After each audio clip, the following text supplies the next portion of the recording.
అపోస్తల గ్రంథము 16వ అధ్యాయము 25వ వచనము. అయితే మధ్యరాత్రి వేళ పౌలును సీలయు దేవునికి ప్రార్థించుచు కీర్తనలు పాడుచుండిరి, ఖైదీలు వినుచుండిరి. సో ఇక్కడ అపోస్తల్ పౌల్ గారి యొక్క జీవితము, మరి అలాగే సిలాస్ వారి యొక్క జీవితంలో ఒక సందర్భాన్ని మనము చూడగలుగుతున్నాం. So what does worship do in our life? ఆరాధన మన జీవితంలో ఏం చేస్తుంది అని చెప్పేసి ఈరోజు మనం చూడబోతున్నాం. మొదటిది, ఆరాధన మన జీవితంలో ఏం చేస్తుంది తెలుసా? First thing that worship always does in our life is it opens door for the super natural. ఎప్పుడు కూడా మనం ఆరాధన చేసేటప్పుడు అంతా కూడా ఏమవుతుందో తెలుసా? మన జీవితంలో మార్గాలు ప్రభు తెరుస్తాడు. See, what God is speaking to you is, మీరు ఎప్పుడంతా మీరు ప్రభుని మీరు ఆరాధిస్తారో, లేకుంటే ప్రభు దగ్గర మీ పూర్ణ మనస్సుతో మీరు పాడటం మీరు ప్రారంభిస్తారో, లేకుంటే ప్రార్థించడం మీరు ప్రారంభిస్తారో, ప్రభు ఏం చేస్తాడంటే మీ ముందు ఆయన ద్వారాలు ఆయన తెరుస్తాడు. ఇక్కడ పౌలును సిలాసు వారి యొక్క జీవితంలో మనం ఏం చూడగలుగుతున్నామంటే, అక్కడున్న లీడర్స్ వారందరూ కూడా కలిసి వారు ఏం చేస్తున్నారంటే పౌలును సిలాస్ని జైల్లో పడేస్తున్నారు. మరి జైల్లో పడేసిన తర్వాత మరి మనం ఏం చూడగలుగుతున్నామంటే, యూజువల్గా జైలుకి వెళ్ళటం అనేది మంచిదా చెడ్డదా? ఎవరైనా జైలుకి వెళ్ళాలని ఆశపడతారా? ఎవరు కూడా ఆశపడం కదా. ఏమని ఆశపడతాం? ఏదైనా మంచి స్థలానికి వెళ్దామంటే వెళ్తారు కదా. నాతో యూఎస్ఏకి మీరందరూ వస్తారా, టికెట్ నేను వేస్తా అంటే మీరు అందరూ వస్తారు. అదే జైలుకి టికెట్ కొన్నా మనం అందరూ వెళ్దామంటే వస్తారా? రారు. ఎందుకు?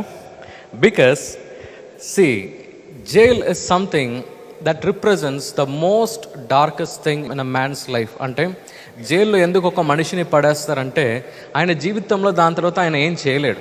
అంటే అన్ని రోజులు ఆయన జీవితంలో చేసిన అన్నిటికీ వారు ఏం చేస్తారంటే శిక్ష వారు ఇస్తున్నారు. జైల్లో వేయటం దానికి అర్థం ఏంటంటే ఆ మనిషి ఏది కూడా ఆయన చేయలేడని చెప్పేసి అర్థం. మరి పౌలును సిలాస్ని కూడా వారు ఏం చేస్తున్నారంటే జైల్లో వారు పడేస్తున్నారు. ఇలాంటి సందర్భమై మన జీవితంలో చాలాసార్లు మనకు వస్తుంటుందండి. అంటే మనకు అర్థం కూడా అవ్వదు, ఎందుకు ఇది అవుతుంది, ఎందుకు ఈ కష్టాలు వస్తుంది, ఎందుకు ఈ నష్టాలు వస్తుందని. కానీ పౌలు సిలాసు వారు ఏం చేశారు తెలుసా?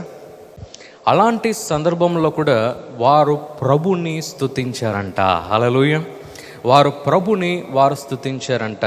మరి పౌలును సిలాసు వారు ఆరాధిస్తున్నప్పుడు, వారు ప్రార్థిస్తున్నప్పుడు, ప్రభుకు వారు మహిమను వారు ఇస్తున్నప్పుడు అక్కడ ఏమవుతుందో తెలుసా? వెంటనే ప్రభు అక్కడ ఒక భూకంపంలా వారి మధ్య ప్రభు తీసుకొచ్చి ప్రభు ఏం చేస్తున్నాడంటే పౌలును సిలాసుని ప్రభు బయటికి తీసుకొస్తున్నాడు. హల్లెలూయా!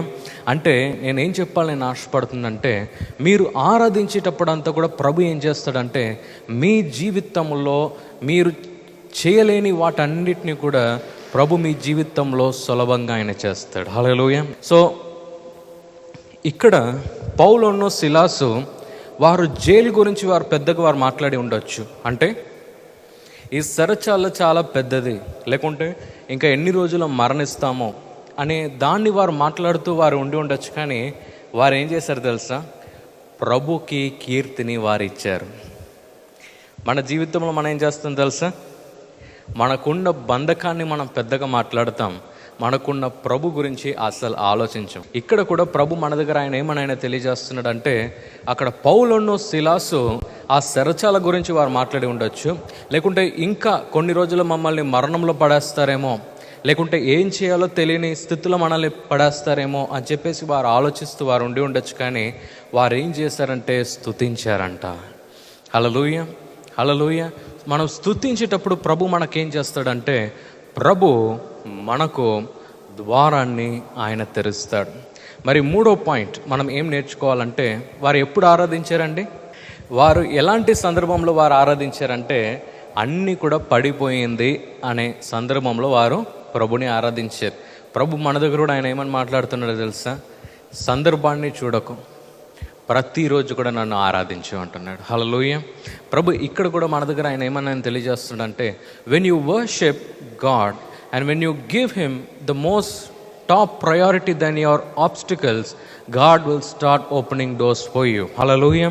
మీరు ఎప్పుడంతా మీకున్న సమస్య కన్నా ప్రభు మీద మీరు ఆధారపడటం మీరు ప్రారంభిస్తారో ప్రభు మీ కొరకు ఆయన ద్వారాలైనా తెరుస్తాడు. హల్లెలూయా. సో మొదటిది మనం ఏమని నేర్చుకున్నామంటే, when we worship God, He opens doors for us. ఈ ప్రోగ్రాం మీకు ఆశీర్వాదకరంగా ఉన్నదని మేము నమ్ముచున్నాం. ఫస్ట్ లైక్ చేయండి, తెలిసిన వారు మీ ఫ్రెండ్స్ అందరికీ మీరు షేర్ చేయండి, తర్వాత సబ్స్క్రైబ్ చేయండి.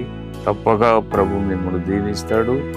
ఇక రాబో వీడియోను కూడా మీరు చూడండి, దీవించబడండి.